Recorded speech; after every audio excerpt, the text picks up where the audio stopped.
Bhagavad Gita por Paramahansa Yogananda. Capítulo 27, parte 2. Como transcender os três gunas. 14.13. Quando a consciência de alguém é embotada, ociosa, negligente ou inclinada a tudo interpretar de maneira errada, tamas predominam em sua natureza. As portas dos sentidos numa pessoa assim estão bloqueadas por detritos. Para ela, tudo tem conotação sexual, gustativa ou outra qualquer de natureza material grosseira.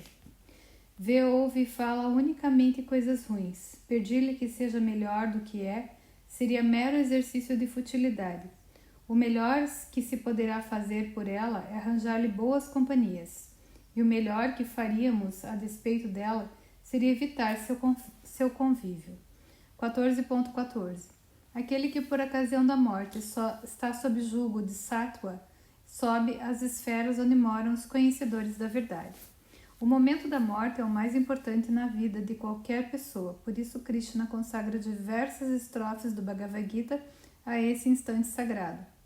O pensamento do moribundo reflete o tipo de vida que ele levou. Deverá, contudo, fazer um esforço extra para manter a consciência num plano elevado. Mesmo os mestres, que sempre sabem a hora de sua morte, experimentam com frequência uma espécie de trepidação ao supor, num átimo, que os conhecimentos acumulados naquela existência possam escapar-lhes para sempre.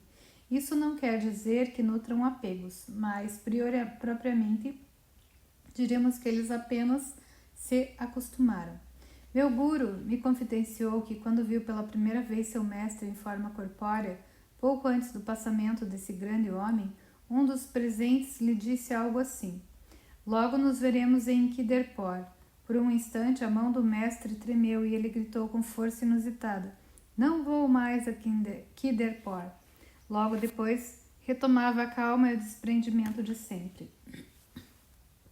O véu lançado por Maya é, porém, muito denso.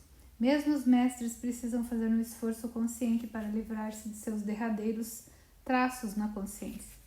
Quando então a morte se aproximar de você, faça um esforço sério para romper os cordões do apego que o prendem a essa vida.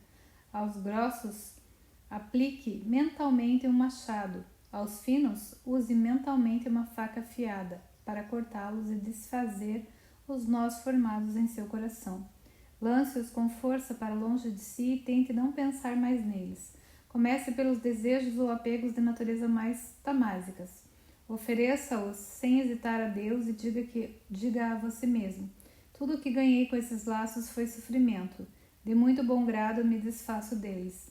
Em seguida afirme mentalmente: sou livre em mim mesmo. Suba mais e alcance os vínculos que, por sua natureza rajásica, são mais finos e menos capazes de mantê-lo embaixo, impossibilitado de evoluir.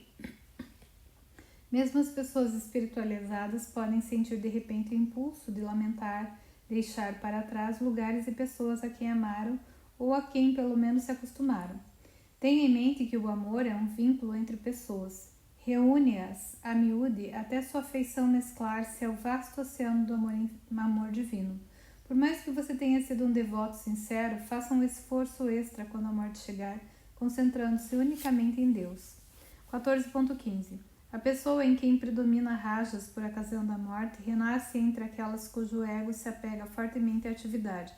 Mas o homem que na morte é permeado por tamas renasce no ventre de alguém que está mergulhado na ilusão, e numa família, ambiente e circunstâncias objetivas que promovem a ilusão.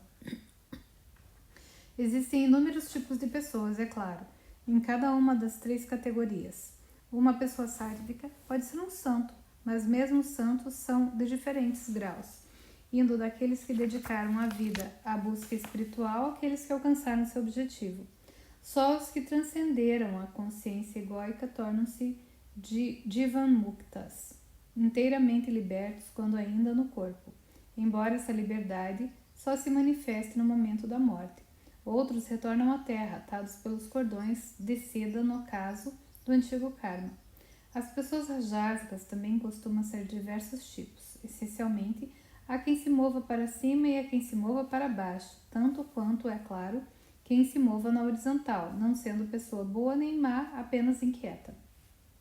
As pessoas tamásicas, enfim, inserem-se em categorias que vão de meramente estúpida a ativamente má. Almas que descem de níveis superiores de expressão para praticar o mal podem adotar práticas duvidosas como a magia negra e o satanismo. Mencionamos mais atrás a existência de mundos, e mesmo de galáxias, onde predomina um ou outro das três gunas. Pode-se perguntar com certa pertinência, como alguém seja um mestre, embora saberá alguma coisa dessas nebulosas distantes? Resposta. No Samadhi, o mestre já está lá. Uma vez transcendendo o ego, foi-se a única barreira concreta à onipresença. Os moradores das galáxias sátvicas vivem uma existência ideal, posto que ainda é material. Vivem muito, num ambiente esplêndido. O véu que separa os universos material e astral é facilmente rompido. As galáxias rajásicas parecem-se com a nossa. São repletas de criaturas que forcejam incessantemente por realizar seus desejos. Ali não faltam a inquietude, a insatisfação, a ansiedade. No entanto, os habitantes vivem à larga, em comparação com o das galáxias tamásicas, onde bestas ferozes rondam a cata de presa e o canibalismo é comum entre os seres humanos. Nestas, tudo é guerra, conflito, emoções violentas, condições primitivas e estupidez.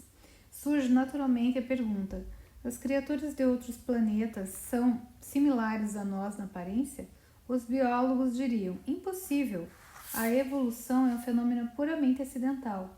Paramahansa Yogananda, porém, explicou que nosso mundo não passa de uma imitação em nível grosseiro do mundo astral bem mais sutil. A forma do corpo humano é determinada num nível mais sutil ainda, o causal. Ele lembra de longe a estrela no olho espiritual, com suas 5 pontas. No caso do homem, quando ergue os braços lateralmente e afasta as pernas, os 4 membros mais a cabeça reproduzem aquela estrela. Seres dotados de autoconsciência, longe de representar o produto de um simples acidente, seguem um protótipo já estabelecido nos universos astral e causal. Outra pergunta vem à baila. Cada mundo material reflete necessariamente apenas uma das 3 qualidades? Claro que não. Por toda parte, os gunas aparecem misturados, mas sempre na mesma relação um com o outro.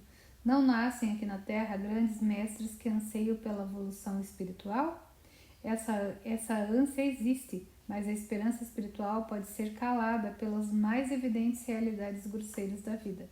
As almas são atraídas para cá, para o plano material, obviamente, a fim de ocupar lugares cujas condições reflitam a consciência que desenvolveram até o momento. As pessoas, e são muitas, exprimem a seguinte dúvida: se a reencarnação é um fato e a alma não é criada pela primeira vez a cada novo corpo, como se dá que a população da Terra aumenta sempre? De onde vêm tantas almas? Resposta: inevitável de toda parte. Inevitável de toda parte. 14.16. Dizem os sábios que os frutos da ação sátrica são a pureza e a harmonia de coração e de mente. Os da ação rajásica são a dor e o sofrimento. E os da ação tamásica são as diversas manifestações da ignorância espiritual, embotamento mental, indolência, estupidez e incapacidade de enfrentar as dificuldades da vida. Essas consequências dos vários tipos de atividade oriundas de qualidades diversas servem de arguilhão para a iluminação espiritual.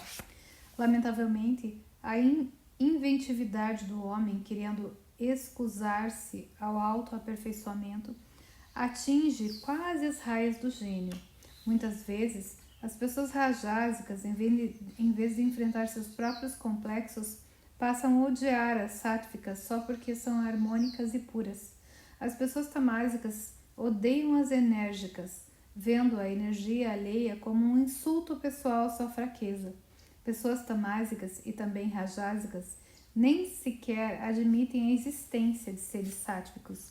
Atribuem aos bons toda sorte de motivos nefandos. Quando não conseguem corromper pessoas bondosas, perseguem-nas até as trucidam, como fizeram os judeus a Jesus Cristo em sua época. Continuaremos esse mesmo capítulo em cenas dos próximos capítulos.